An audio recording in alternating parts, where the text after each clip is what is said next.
안녕하십니까. 목요일에 끝내주는 남자 토마토 투자클럽 최병훈 전문가입니다. 오늘의 시장 핵심 키워드는 바로 어닝 시즌 소나기를 피하는 방법. 자, 오늘 현대차가 실적을 발표했고요. 장 마감 무렵에 또 대림사람도 실적 발표가 있습니다. 그래서 실적이 좀 줄고 있었죠. 그리고 향후에 또 실적 발표 기업들이 계속 이어지고 있습니다. 그래서 오늘 실적 발표 기업들의 향후의 실적과 투자 전략을 대해서 좀 말씀드리고, 또한 경기 민감주 오늘 급등했는데요. 관련된 중장기로 투자해야 될지 아니면 단기 트레이딩 해야 될지 그것도 같이 명쾌하게 진단을 해드리도록 하겠습니다. 오늘 이렇게 핵심 이슈를 진단해 드리면서 목요일 시장을 끝내 드리도록 하겠습니다.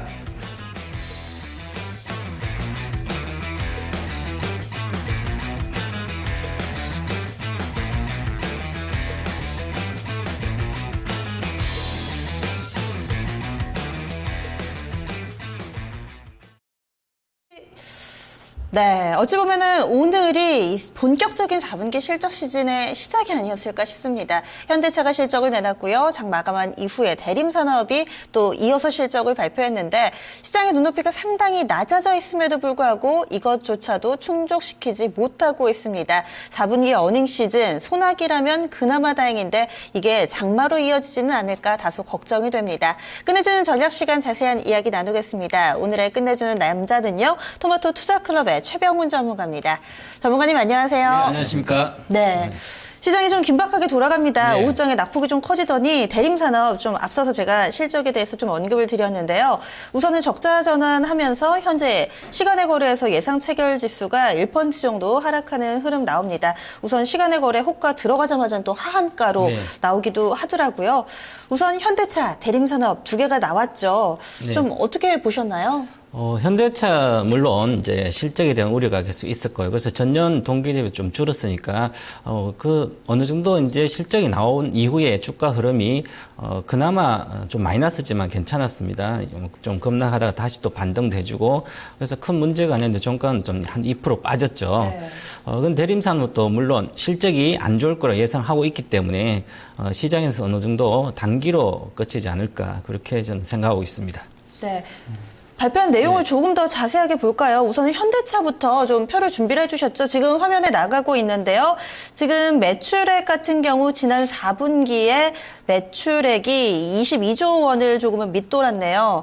그리고 지금 영업이익이 기준점이 2조 원 정도였는데, 네, 지금 다시 보니까 2014년 4분기가 23조 원이 매출액이었고 영업이익이 2조 원을 약간 밑도는 수준. 어떻게 봐야 될까요? 현대차의 어떤 이제 자동차 전체 종목의 향후에 바로미터가 될 텐데요. 그러면 실적이 계속 좀 좋아지면 주가는 여기서 계속 추세적인 상승이 가능하겠죠. 그죠? 그래서 이 실적을 이제 볼 때 가장 중요한 게 연간 실적도 있지만 분기별로 실적이 아주 중요합니다. 그래야만 단기의 어떤 실적 추세를 알 수 있기 때문에, 그래서 실적 테이블을 한번 보고 말씀드리면 제가 분기별로 실적 테이블을 한번 준비를 했는데요. 2013년도 4분기 실적과 14년도 작년 4분기 실적의 정감률을 보니까 매출액은 연간 기준으로 하면 늘었습니다. 7.5%. 근데 정감률을 보기 때 한 10% 정도 분기별로 3분기보다도 10% 늘었고, 그 매출은 늘고 있다는 거죠. 그래서 어떤 성장세에는 큰 문제가 없지만 영업이익을 보게 되면 결국은 4분기 실적이 전년 동기 대비보다는 많이 줄었습니다. 7.6%. 그리고 전년 3분기, 2014년 3분기보다는 오히려 늘었습니다. 13.8%. 물론 환율 효과도 있었죠.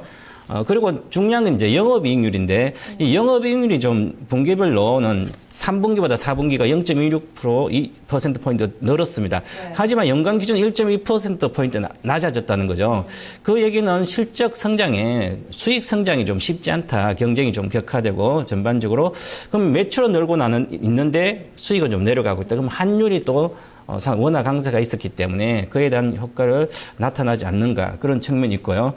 순이익을 보게 되면 좀 분기로 좀 늘어나고 있습니다. 3분기 대비해서. 그렇다면 결국은 어느 정도 실적 하향에 바닥은 좀 찍었지 않나, 저는 그런 측면으로 분기 실적을 좀 체크하고 있습니다.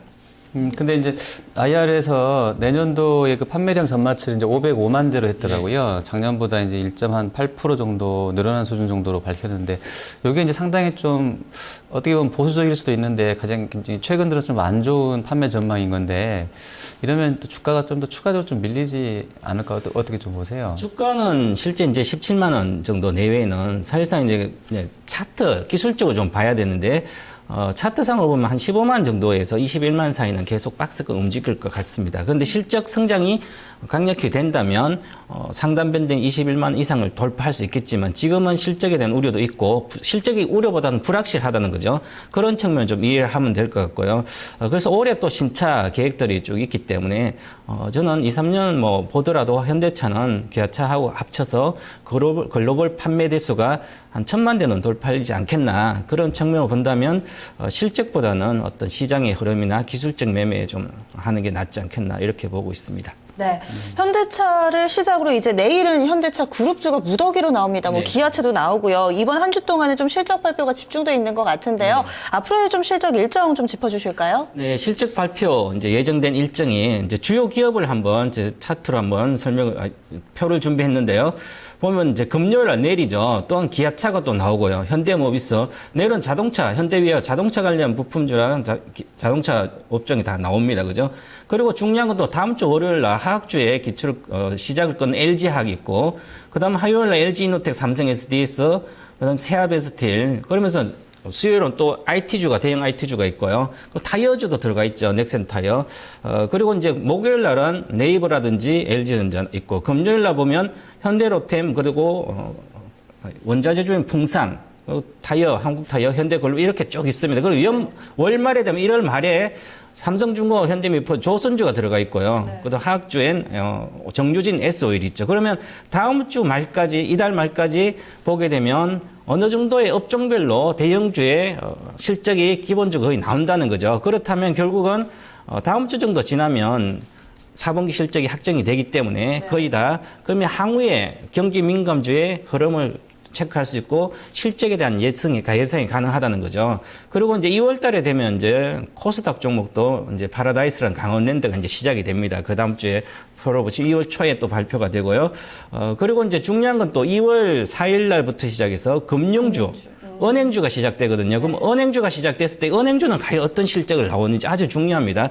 은행주도 시가총액 비중이 크기 때문에, 그리고 그 다음에 또 마지막으로 이제 포스코, 목요일 날 또 포스코가 또 실적이 나오죠. 철강주에. 네. 그래서 포스코 실적을 보게 되면 향후에 또 오는 지수에 어느 정도 예측이 또 가능할 것 같고요. 그래서 전반적으로 다다음 주까지 2주 정도만 어느 기업의 주요 기업 실적을 체크를 하시면 아주 이제 올해 시장을 좀 전망할 수 있다, 이렇게 보겠습니다. 그 섹터나 종목별로는 좀 어떤 쪽이 좋고 어떤 쪽이 좀 안 좋을 것으로 보세요? 네, 섹터별 어닝 서프라이즈 업종은 다음 주에 이제 수요일 날, 목요일 날 나오는 LG 디스플레이, SK 하이닉스, 삼성, LG전자 이런 식으로 어닝 서프라이즈는 반도체와 IT 부품주, 그리고 항공과 해운주 유가 4분기 유가 급락했어. 그리고 게임주 NC소프트뿐만 아니라, 그리고 컨텐츠 관련된 종목이 특히 또 어닝 시즌에 서프라이즈가 좀 나오지 않겠나, 그렇게 보고요.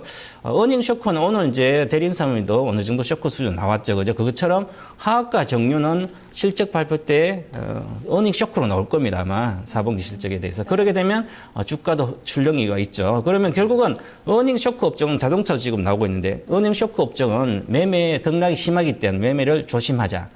그런 측면으로 말씀을 드리겠습니다. 네, 자, 지금 시간의 단일가가 3시 반부터 10분 단위로 이제 거래가 실제로 체결되고 있는데요. 현대차는 뭐 지금 전문가님 말씀해 주신 것처럼 크게 움직임이 없는 것 같네요. 그냥 보합권 정도로 거래도 거의 안 되고 있고요. 대림산업은 역시 뭐 한 1000주 미만으로 지금 거래되어 있는데, 그래도 한 3.5% 좀 밀려는 있습니다. 근데 내일 대림산업 좀 주가 흐름에 영향을 좀 줄 수도 있을 것 같아서 봐야 되겠고요. 그리고 또 이제 하나 보고 싶은 게 그 정치 테마주인데요. 오늘도 지금 코스닥에서 보성 파워텍이 다음 카카오나 컴투스를 제치고 이제 거래 대금 1등 했거든요. 네. 어제도 이 회사는 시총 2천억도 안 된 회사인데 2천 거의 200억인가 넘게 거래가 됐었거든요.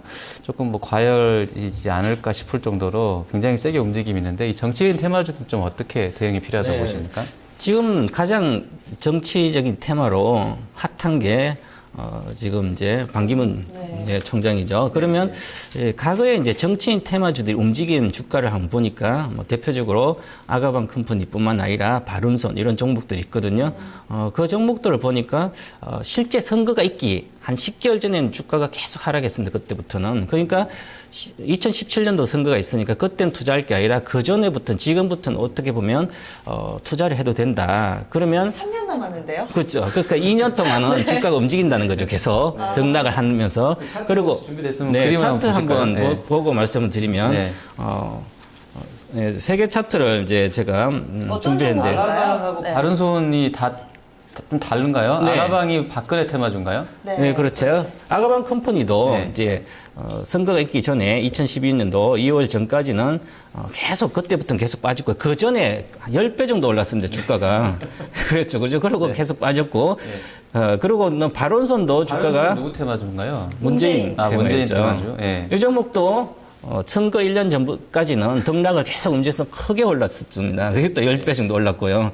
그래서 이렇게 유력한 어떤 가장 강력한 정치인의 테마가 있으면 주가가 뭐 5배는 기본. 안내분 왜 안 가져오셨어요? 안내번 이제 우량 주면서 안내도 엄청 물론 올랐잖아요. 그 주가도 네. 많이 갔었죠. 3만에서 12, 3만까지 갔으니까 5배 네. 갔었습니다. 그래서 그리고 지금 보슨 네. 파워텍을 한번 보시면 네, 지금 네. 움직이고 있는데요. 이 주가가 이제 지금 이제 6,300까지 지금 현재 5배가 올랐습니다. 저가 대비하면.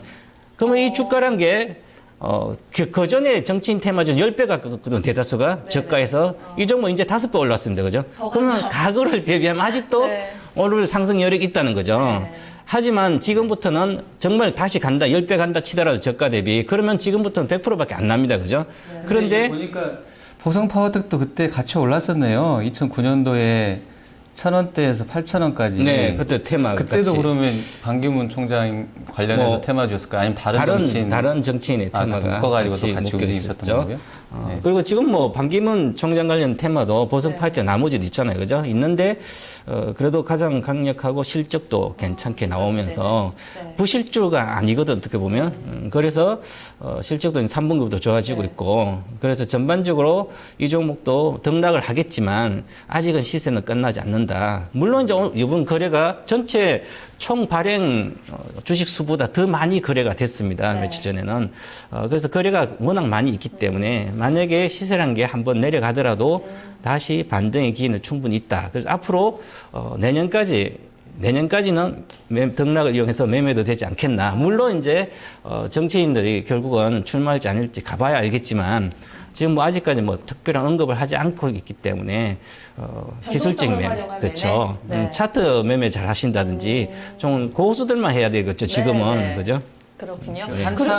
한창하고 CCS도 저희가 이제 시황 쓰다가 보면서 이제 자주 웃었는데 한창은 오늘 투자 경고 단기 과열인데 상한가였었네요. 그리고 CCS도 역시 5% 정도? 그 휴닉스 소재만 오늘 조금 이제 뭐 흔들렸다가 내려왔는데 이게 좀 뭐 대중은 없네요. 그냥 뭐 그렇죠. 잘 그냥 골라서 해야 되는 수준인 것 뭐 같은데. 고양이 같으면 네. 또 이제 네. 물론 이제 보성 파이트는 이제 상당히 근접하죠. 네.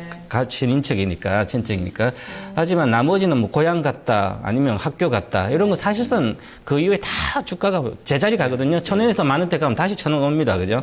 그걸 꼭 염두에 두셔야 된다는 거죠. 저도 궁금한 게 정치 테마 묶다 보면은 최근 들어서는 반기문 테마는 정말 굳건한 정치 테마가 맞는 것 같은데 그 다른 의원 관련주들이 돌더라고요. 예를 들어서 어제는 김무성 테마가 한 차례 강세였거든요. 뭐 전방이나 NK 뭐 이런 종목들이 모두 뭐 디지털 조선도 상한가를 기록했나 아무튼 그럴 텐데 그런데 또 반면에 오늘 같은 경우는 문재인 의원 관련 테마주 또 강하더라고요. 바른손 ENA 상한가였고 우리들 제약 5%, 바른손도 4%.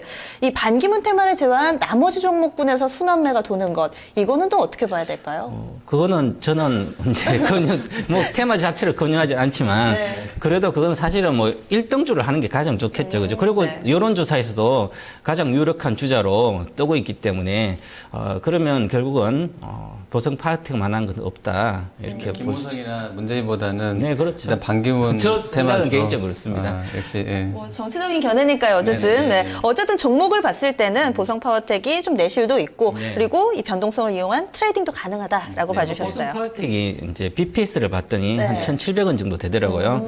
그러면 지금 현재 한 뭐 5배 정도 되죠. 아니, 5배인가요?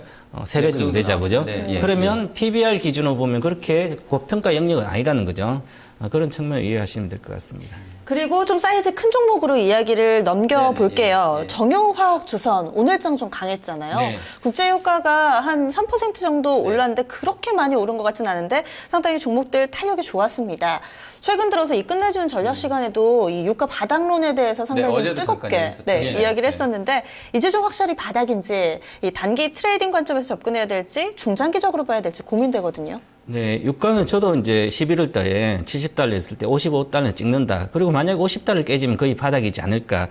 그런데 지금 상황으로 보면 바닥이라고 할 수 있는 근거는 거의 없습니다. 시향상으로 봤을 때. 그런데 주가는 항상 이제 과거에 이제 보게 되면 이 정유주란 이런 주가는 유가보다 6개월, 최소한 6개월, 아니 3개월이나 6개월 선행하더라고요. 그러면 올 저는 3월 말이나 4월 초에 유가는 바닥 찍을 걸로 보이는데 그러면 결국은 작년 10월 달 정도가 6개월 전이거든요. 네네. 그러면 주가는 바닥을 찍었다는 어떤 과거의 사례로 보면 그렇고요. 그런데 이제 바닥과 천정을 확인하는 방법이 있습니다. 이제 저희는 전문가니까 언제 기술적뿐만 아니라 주가를 유심히 보지 않습니까? 그죠? 그리고 봤더니 바닥과 천장에는 시그널이 반드시 나오거든요. 과거에 삼성전자가 60만 원대에서 150만 원 갈 때 시그널이 나왔습니다. 그때가 2011년도 8월에 대폭락했죠, 장이. 그런데 삼성전자는 그때 8월 6일인가요? 7%로 올랐습니다, 종가로. 그리고 거래가 폭증했고요. 그러면 그때 대다수가 손이 바뀌었거든요. 그래서 삼성전자가 7% 오르면서 삼성전자 7% 올랐다는 것은 개별주의 상한가 간 거나 마찬가지입니다, 그죠? 네. 그러고 나서 추세가 우상향 계속 바뀌었거든요. 그래서 이 바닥은 하기는 바로 거래량입니다. 그리고 거래량뿐만 아니라 또한 주가 상승률과 하락률 폭이 있거든요. 단일 하루 중에. 그러면 하루 중에 이제 물론 이제 대형주 우리가 보는 롯데케미칼이라든지 대우조선해양이라든지 에스오 이런 거 대형주지 않습니까? 초대형주. 네. 그러면 초대형주가 7% 이상은 물론 이거 변동이 갈 수는 있어요. 하지만 10% 이상 가는 것은 거의 잘 안 나오거든요. 그런데 이렇게 보면 주가 하락과 변동률이나 상승과 하락과 그다음에 거래량을 봤을 때 언제 바닥이 있었을까 보니까 작년 10월 달에 그 바닥을 현재 안 깨고 있습니다. 그 얘기는 1월 6일 날 유가가 급락을 했는데도 그 바닥을 훼손을 하지 않았다는 거죠. 그래서 이제 정화주가 과연 바닥인가? 저는 바닥을 찍었다 이렇게 말씀을 드리고요. 네. 결론을 저는 혼자 내고 있습니다. 그런데 한번 차트 가지고 한번 보겠습니다. 롯데케미칼 차트를 먼저 볼까요? 롯데케미칼. 네, 롯데케미칼 차트를 보게 되면 10월 27일과 10월 29일 그다음에 11월 6일 날 거래가 많이 폭증했습니다. 그리고 10월 27일과 10월 20일 동그라미에 돼 있는 빨간색으로 장중에 10% 정도 올랐다가 종가로 8% 이상 올랐습니다.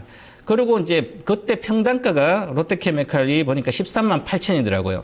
그런데 1월 6일 날 급락할 때 유가가 급락하면서 같이 빠졌는데 이 종목도 14만 500원으로 안 깼습니다. 평균 단가를. 그 얘기는 거기가 강력히 지지되고 있다는 거죠. 기술적으로. 그리고 거래도 실렸고요. 그리고 이제는 그걸 이제 내려가지는 않고 있습니다. 그래서 중기적으로도 괜찮은 모습이지 않겠나 이렇게 보고요. 그다음에 S오일인가요? S오일 사무 차트를 볼까요? 정유주죠. 네. 이 정유주는 이제 정제 마진의 실적에 크게 기여하는데 이것도 물론 유가와 같이 갑니다. 그죠? 그래서 11월 24일 날 SO일은 거래가 폭증했습니다. 그리고 배당의 어떤 테마도 같이 있어서 11월 24일 날 거래 폭증을 하고 나서 장중이 14%나 올라갔습니다. 거의 상한가 갔다가 종가는 12% 끝났습니다. 그리고 평균 단가 4만 5천이거든요. 그런데 1월 6일 날 또 4만 5천 안 깨고 올라갔습니다. 지금 5만 대 와 있죠. 그죠? 그래서 어느 정도 기술적으로 바닥을 찍었다. 이렇게 보고요. 조선주의 대표주인, 그 다음에 조선주의 밸류에이션 가치가 있는 대우조선해양을 봤더니 차트를 보시면 10월 29일 날 거래량이 또 폭증했습니다. 이때도. 마찬가지 10월 달이죠. 그리고 장중에 14%나 올랐습니다. 그죠? 그리고 종가로는 11% 올랐습니다. 그리고 1월 6일 날 다시 대우조선해양은 16,000원 정도를 지지를 하고 있고요. 그렇다는 얘기는 대우조선, 롯데케미칼, S오일 이게 정하조 종목은 대다수 10월 달에 말경에 거래 폭증하고 그다음에 주가는 올라가서 그때 평균 단가를 깨고 있지 않다는 얘기죠. 그러면 지금 몇 달 흘렸죠, 그죠? 네. 그래서 2달 정도 흘렸으니까 아직까지는 좀 더 보더라도 등락은 물론 심할 겁니다. 실적 나올 때 보면. 하지만 이 바닥을 10월 말 바닥을 깨지 않는다면 주가는 완전 바닥을 쳤다 이렇게 볼 수가 있는 거죠. 그럼- 예, 조금 조심스러운 질문이 될 수 있겠는데 이제 시장에 오래 계셨으니까 혹시 그 수치로 계량화된 지표가 있나요? 그러니까 거래가 그냥 그림으로 봐서 대략적으로 많아서 이런 거 말고 거래가 뭐 평균 기준으로 몇 프로 급증하면 거기가 유력한 바닥이었다. 거래가 뭐 이런 평균 이제 거래량에 네, 물론 122평선 거래량 당연히 돌파해야 되지만 이렇게 2~3배 정도의 그 대다수 종목은 이제 2~3배 정도가 가게 되면 어느 정도 상승 추세로 전환한다든지 일간 기준으로 아니면 그렇죠. 뭐 일간 기준으로. 일간 기준으로 네. 말하는 그런데 거죠? 네. 이 주봉으로 봤을 때 거래량이 전체적으로 봐서 한 3배, 5배 정도는 최소한 거래가 돼야 된다. 그래야 바닥이 확인이다. 그래서 S오일 같은 경우에 주봉상으로 보면 거래가 집중돼 있습니다. 그 기간에. 그리고 거래가 15배, 10배 이렇게 높아지면 오히려 그때는 이제 단기로 끝난다. 이렇게 볼 수가 있고요. 네. 알겠습니다. 자, 그러면 내일 일장 전망 좀 바로 해볼 텐데요. 일단 오늘 뭐 분위기가 코스닥은 좀 글쎄요, 위에서 좀 밀렸다가 또 1% 또 들고 끝났기 때문에 좀 애매하기도 하고요. 거래소는 그냥 뭐 1920선 그대로 좀 마감됐는데 좀 짧게 좀 시황 전망을 좀 어떻게 하고 계신가요? 네, 그래서는 이제 최근에 저점이 1876포인트인데 단기적인 바닥을 찍지 않나 이렇게 보고요. 그래서 이번에 이제 내일 20일에서 경기 부양책이 시장 예상치보다 크게 좀 나온다면 목표 지수는 한 1990까지 가지 않겠나. 그리고 내일이 아주 중요한 날이죠. 그래서 오늘은 좀 가다가 밀렸습니다. 1920 내외가 이제 저항이 있게 그렇고요. 이제 저항은 1940인데 그래서는 1940포인트를 강력히 돌파하고 그것을 지지해 준다면 이번에 계속 목표지는 1990이다 이렇게 보고요. 코스닥은 지난번에 이 시간에 말씀드렸지만 한 전고점을 잠깐 뚫으면 조정이 나오지 않겠나. 그래서 오늘 정도 돌파했다가 조정이 나오는 것 같습니다. 그래서 단기 조정에 579포인트 깼고 하기 때문에 일단은 만약에 내일부터 경기 민감주가 오히려 추가 상승을 한다면 코스닥은 당분간 조정이 좀 깊지 않을까 그렇게 저는 보고 있고요. 그래서 내일이 아주 변곡점인 날이지 않겠나 이렇게 보고 있습니다. 네, 내일이 중요하군요. 지난주에 이 한판 승부수 KT 뮤직 세워주셨는데 한 주 동안 흐름 좋았습니다. 오늘도 올랐다가 네, 많이 갔습니다. 올랐더라고요. 6,700원. 네. 많이 기대가 되는데 어떤 종목에서 승부수 띄울까요? 아니면 오늘은- 업종이나 뭐 아무 네, 포인트? 이제 좀 전에 이제 경기 민감주 네. 바닥을 찍었나 그렇게 해서 저는 어느 정도 찍었다 이렇게 말씀을 드렸는데요. 이번 철강주 중에 철강주도 과연 이제 실적의 바닥을 찍었을까? 근데 실적은 아직 불확실합니다. 근데 포스코를 저는 갖고 왔는데요. 이제 포스코도 4분기 실적이 좋게 서프라이즈하게 나올 걸로 보입니다. 그래서 내일부터 포스코를 좀 매매하면 좋지 않겠나. 리스크가 적은 구간이다. 이렇게 말씀을 드리겠습니다. 그래서 이제 포스코는 가장 중요한 거는 실적에 지금 연속으로 몇 분기 실적이 개선되고 있고요. 그리고 이제 경기 모멘텀, 경기 민감주의 모멘텀, 이제 경기 부양이 계속 이어지기 때문에 그래서 경기의 모멘텀도 같이 있다. 그리고 저유가의 비용 절감 효과도 있습니다. 그래서 저유가의 비용 절감이라는 것은 전기료 부분에 하락되고 있기에 전체적인 비용이 줄지 않겠나 이렇게 보고요. 그래서 이익은 증가되는 규모다. 그리고 외국인도 순매수를 하고 있습니다. 그래서 최근 들어 그래서 외국인 수급도 괜찮으니까 아직 기관이 사지 않고 있는데 기관만 사면 시세는 여기서 한 10%는 쉽게 나지 않겠나 그렇게 말씀을 드리겠습니다. 네, 알겠습니다. 포스코도 기대 많이 해볼게요. 오늘 말씀 고맙습니다. 네, 네, 감사합니다.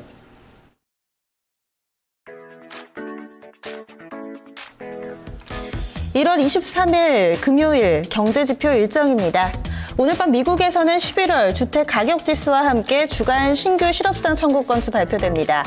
무엇보다도 유럽에 포커스 맞춰집니다. 1월 22일 통화정책회의가 나오는데요. 기준점은 6천억 유로입니다. 월 500억 유로, 연간으로 6천억 유로 규모의 양적 완화를 결정할 것으로 보입니다. 자산 매입 기간은 1에서 2년으로 잡고 있는 것으로 알려졌습니다. 이와 함께 유로존에서 1월 소비자 신뢰지수 나옵니다. 내일 국내에서는 4분기 GDP 발표되고요. 중국에서는 1월 HSBC 제조업 PMI 잠정치 나옵니다. 예상치는 49.5입니다. 일본에서는 1월 마르키트 제조업 잠정치 PMI 함께 발표됩니다. 실적 발표 보겠습니다. 우리나라에서는 현대차 그룹의 실적 발표 이어지는데요. 기아차, 현대글로비스, 현대위아, 현대모비스가 실적 내놓고요. LG유플러스와 현대건설도 실적 내놓습니다. 오늘 밤 미국에서는 여행업체 트래블러스와 통신업체 버라이즌 그리고 스타벅스가 실적을 내놓습니다. 추가 상장 보겠습니다. 휠라코리아와 KG케미칼, 이글벳, 트레이스, 다날은 신주인수권 물량 행사하고요. 트레이스는 전환사채 물량 추가 상장합니다. 네, 자, 시중에 CMA하고 이제 MMF가 규모가 150조라고 그러고요. 뭐 이러한 그 단기 자금에다가 바로 찾을 수 있는 예금 포함하면 부동자금만 700조 원이 돌아다니고 있다고 합니다. 이제 경기랑 증시가 좀 좋아지게 되면서 이런 자금들도 우리 증시로 많이 들어오기를 기대해 보겠습니다. 시청해주신 여러분 고맙습니다.